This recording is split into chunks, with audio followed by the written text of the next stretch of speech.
ओम श्री साई राम। ओम श्री साई काम क्रोध ध्वंसने नमः।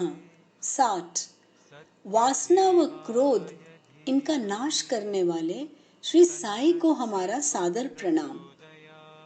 भगवान श्री कृष्ण ने गीता के 16वें अध्याय के 21वें श्लोक में कहा है, त्रिविधम नरकस्येदं द्वारं नाशनमात्मनः कामः क्रोधस्तथा लोभः तस्मादेतत्त्रयं त्यजेत्। अर्थात काम, क्रोध और लोभ ऐसे 3 प्रकार के नरक के द्वार हैं और वे आत्मविघातक हैं, इसलिए इन तीनों का त्याग करना चाहिए।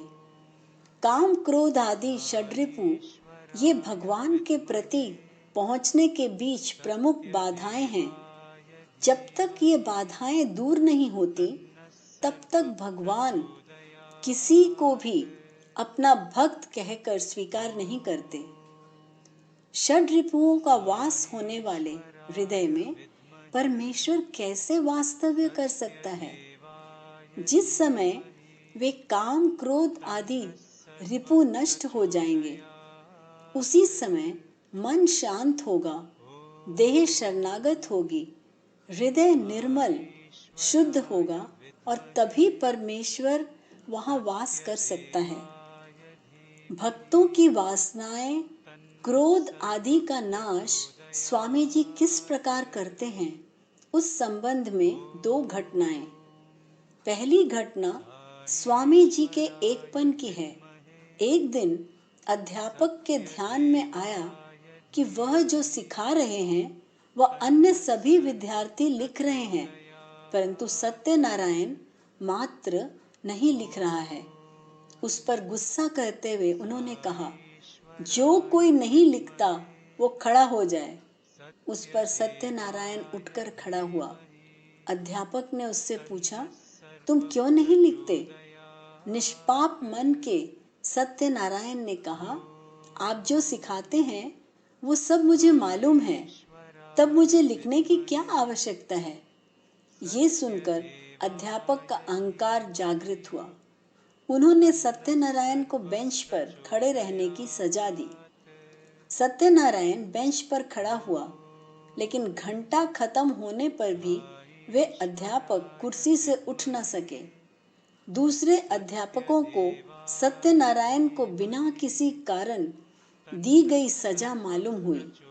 उन्होंने सत्यनारायण की सजा रद्द करने के लिए सूचित किया। उसी के अनुसार करने पर अध्यापक का कुर्सी से छुटकारा हुआ। उनका क्रोध, अहंकार तो नष्ट हुआ ही और उसी समय से वे स्वामी जी के अनन्य साधारण भक्त बन गए। दूसरी घटना है मुंबई की। स्वामी जी ने एक भक्त को आश्वासन दिया कि अगली बार वे उस भक्त के घर में और भक्त जो अभ्यास मंडल संचालित करते थे वही मिलेंगे। परंतु जिस समय स्वामी मुंबई आए तब उनसे इस बारे में कुछ मालूम नहीं हुआ, इसलिए उस भक्त ने उन्हें इस संबंध में पूछा। उस पर स्वामी जी ने कहा, अगर मैं वहां आ जाता तो वहां की सभी व्यवस्था बिगड़ जाती, क्योंकि वहां जाने का रास्ता एकदम छोटा है। इमारत के पास की दुकानें, लोगों का आना जाना, इन सब में परेशानी होगी। ये सुनकर उस भक्त की बेटी को दुख हुआ और गुस्सा भी आया। उसी क्षण स्वामी जी बोले, बेटी बड़ा गुस्सा करती है। बाद में उसकी ओर देखकर कहा, मैं वहां आता हूँ, लेकिन तुझे मेरा 2 घंटों का वास्तव्य चाहिए या हमेशा का? ये सुनकर उसका क्रोध क्षण भर में खत्म हुआ और स्वामी जी के प्रति भक्ति भाव जागृत हुआ। स्वामी जी का हमेशा का वास्तव्य कौन इनकार कर सकता है?